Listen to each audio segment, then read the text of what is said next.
Guys another bridal video নিয়ে হাজির হয়ে গেলাম আবার। এই যে এই আপুর ব্রাইডের পিকচার তো আপনারা পেজে দেখেছিনি, তো এই ব্রাইডেরই ছোট ছোট ক্লিপস ভিডিও আজকে পেজে শেয়ার করব। প্রথমেই আপুর কিছু হাতের ছবি অ্যান্ড ভিডিও ক্লিপস নিয়ে নিলেন। পিকক অ্যান্ড রয়্যাল ব্রাইডালের মধ্যে যা যা থাকে আর কি, মহল পিকক একটা হেভি প্যাটার্ন দিয়ে কাজটা শুরু করলাম। অ্যান্ড দেন ভাইয়ার নাম আপু লিখবে শিহাব ওয়াইফি। এই যে এই নামটা লেখার সময় যে প্রত্যেকটা ব্রাইডের মুখে যে কি একটা মিষ্টি হাসি, সেটা শুধু আমরা মেহেদি আর্টিস্টরাই বুঝি। আপুর মেহেদি নেওয়া খুবই হ্যাপি ছিল। মেহেদি দেওয়ার পরে আপু হচ্ছে আয়নার মধ্যে বারবার তাকাইতেছিল আর বলতেছিল আপু অনেক সুন্দর হয়েছে, আপু অনেক সুন্দর হয়েছে। প্রত্যেকটা ব্রাইডের খুবই স্পেশাল মুহূর্ত হচ্ছে এটা। আমরা কিন্তু ব্রাইডাল বুকিং নিচ্ছি ঢাকা এবং কুমিল্লার মধ্যে। যারা যারা বুকিং করতে চান 1 সপ্তাহ আগে বুকিং করে রাখতে পারেন আমাদেরকে।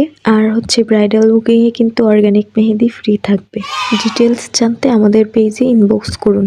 আরেকটা কথা না বললেই নয়, আপুর আম্মু মানে আন্টি এত এত আপ্যায়ন করছিল আমাকে। আন্টির সাথেও অনেক কথা বলা বলি, তারপরে আন্টিকেও মেহেদি পরাই দিলাম। ওইটার ছবি আমি পেজে পোস্ট করে দিব। অ্যান্ড আপুর হাতের মেহেদি ডান। আপু কিছু ভিডিও ক্লিপস নিয়ে নিল, আপুর থেকে ভিডিও নিয়ে আমিও পোস্ট করে ফেললাম। ভিডিও এবং আমার কাজ আপনাদের কাছে কেমন লেগেছে জানাবেন। আর পুরো ভিডিওটা যারা যারা দেখেছেন সবাইকে অনেক অনেক অনেক ধন্যবাদ। Thanks for watching.